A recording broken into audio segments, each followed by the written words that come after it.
Good evening and welcome to the Buck Stops. Here, the east coast of India is bracing for a severe cyclonic storm. Cyclonic storm Pylin is barreling towards coastal Orissa and Andhra Pradesh and is around 450 kilometers from the coastline at the moment. According to the latest information from the Met Department, the storm will move northwestwards and cross North Andhra Pradesh and the Orissa coast. It's expected to hit between Kalingapatnam and Paradeep, with its center around Gopalpur around 5:30 tomorrow evening. By the time Cyclone Pylin makes landfall, wind speeds could go up to 210 to 220 kilometers an hour. It could also cause waves that are up to 3 meters high that could flood everything in their path. Low-lying areas expected to be completely flooded. Are expected to be completely flooded. There's threat from flying debris as well. The Army disaster management teams are ready and are being deployed from state capitals for relief work. The Andhra Pradesh Chief Minister has said the state is preparing for unprecedented disaster and is therefore grateful that anti-Telangana striking power employees have actually returned to work. Well, let's just take a look at the 5 areas that are going to be the most critical tomorrow. Let's look at the map that we have over here. You're looking at Srikakulam in Andhra Pradesh. You're looking at Ganjam, Puri, Jagatsinghpur and Khurda in Orissa, where the Met Department is saying the cyclone could have its worst impact. Coastal areas, as we say, are being evacuated from from these 5 particular areas.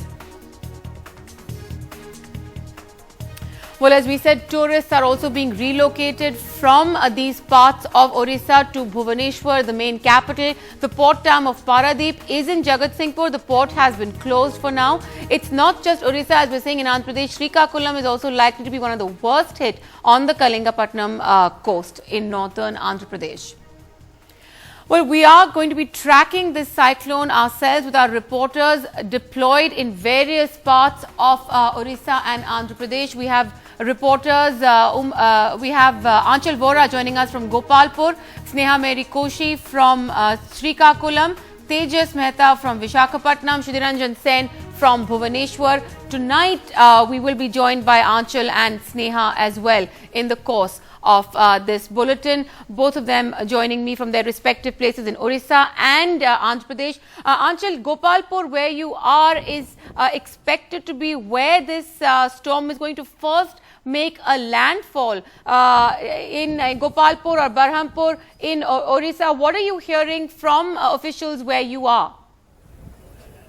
Well, Maya, we were in Gopalpur, but we've been asked by the administration to leave. There are no hotels there giving out any rooms. So the administration, they're taking a very tough stand. They want to make sure that nobody is living close to the beach, at least within 5 to 7 kilometers. And that is expected to be the center of the storm. That, authorities have told us, is a place, is a region where the landfall, in fact, might hit the shores. So no chances really being taken. Within 5 to 7 kilometers, administration is conducting an evacuation drive. We've seen many small vehicles going into villages, announcing that the villagers must come out. The administration is facing resistance, but work on that front is on. Right now, we are in Berhampur, and the cities in east of India, Maya, were lit up. They were lit up because they were planning for Durga Puja. But now the news of this cyclone has put everybody on a back foot, so to say. In the hotel that we're staying now, many people vacated the hotel thinking that Berhampur is still only 20 kilometers away from Gopalpur. So a certain sense of fear. 2 lakh people need immediate assistance in the state of Orissa.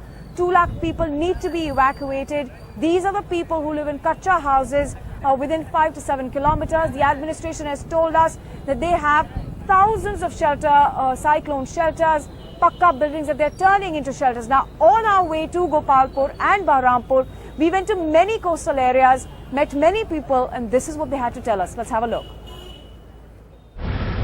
A steady exodus in Orissa, people queued up with bags packed up, waiting for their turn to be taken to safety. आप लोग यहाँ से कहाँ लेके जा रहे हैं? ये अशोक नगर हाई स्कूल लेके जा रहे हैं। हाई स्कूल पक्का बिल्डिंग है, इसलिए। तो आप क्या आप लोग पैक किया, क्या सामान लेके जा रहे हैं? कुछ सामान नहीं, खाली घोड़ा जामा पैंट है। but it's a race against time. We have identified all the vulnerable villages. We have about 1,300 villages which are likely to be severely affected. And between 0 kilometers from the coast to up to 10 kilometers, we have already announced for evacuation. Using trucks and buses, authorities have evacuated 40,000 people from 40 villages to government-run shelters, schools and buildings. Even as they plan to take another 1 lakh people to safer areas before the cyclone hits the region. Rushing at the speed of 210 to 220 kilometers per hour, Cyclone Paileen is all set to wreak havoc in the coastal areas of Orissa and Andhra Pradesh.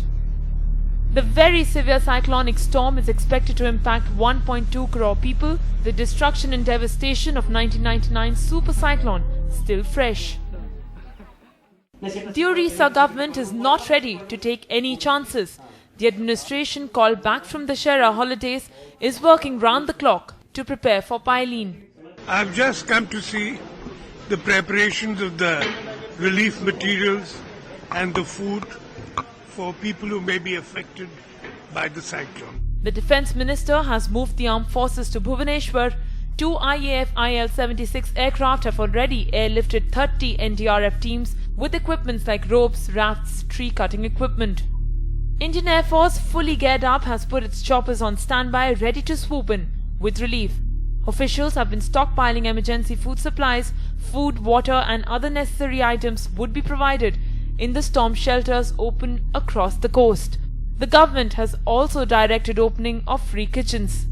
We're at Gopalpur beach right now. This is expected to be at the center of the storm. Authorities have told us that landfall might hit somewhere in this region. In fact, 1,30,000 families need to be evacuated only from Ganjam district. That is 6 lakh people who can be severely impacted. Reporting from Gopalpur in Orissa, Anchal Vora, NDTV.